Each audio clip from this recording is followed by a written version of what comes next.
আসসালামু আলাইকুম প্রিয় ভিউয়ার্স। ভারতে হোলি উৎসবের নামে জঙ্গি উৎসবে মেতেছে নয়াদিল্লির উগ্র হিন্দুত্ববাদীরা। এবছর মুসলমানদের উপর অনেকে নির্যাতন নিপীড়ন চালিয়েছে এই উগ্র হিন্দুত্ববাদীরা।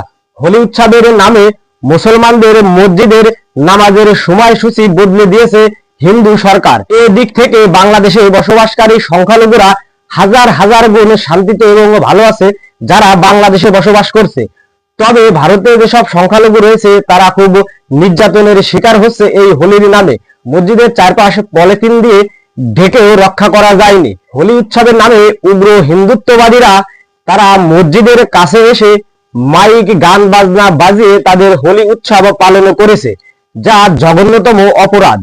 একমাত্র ভারত যেখানে হোলি উৎসবের নামে নারীদের যৌন নির্যাতন করা হয়, মুসলমানদের নির্যাতন করা হয়। ভারত একমাত্র রাষ্ট্র যেখানে সংখ্যালঘুদের নির্যাতনের মাত্রা অনেক বেশি। সেই ভারত বাংলাদেশের অভ্যন্তরীণ বিষয়ে সংখ্যালঘু বিষয়ে বিভিন্ন নীতিমূলক বক্তব্য দিচ্ছে। বাংলাদেশ নিয়ে বর্তমান ভারত অনেক উদ্বেগ প্রকাশ করেছে।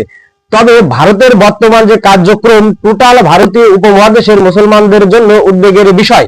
এর কারণ হচ্ছে নয়াদিল্লি হোলি উৎসবের নামে জঙ্গি উৎসবে মেতেছে। যে জঙ্গি উৎসবে মানুষকে হত্যা করা হচ্ছে, মুসলমানদের নির্যাতন করা হচ্ছে, এমনকি সনাতনী ধর্মাবলম্বী নারীদেরকেও যৌন নির্যাতন করা হচ্ছে। অনেকের আপনারা জানেন যে অ্যালার্জি আছে, রং মাখলে তাদের অনেক সমস্যা হয়।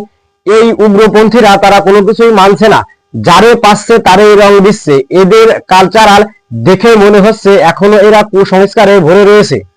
আজ এ পর্যন্ত, সবাইকে ধন্যবাদ জানিয়ে শেষ করছি। আল্লাহ হাফেজ।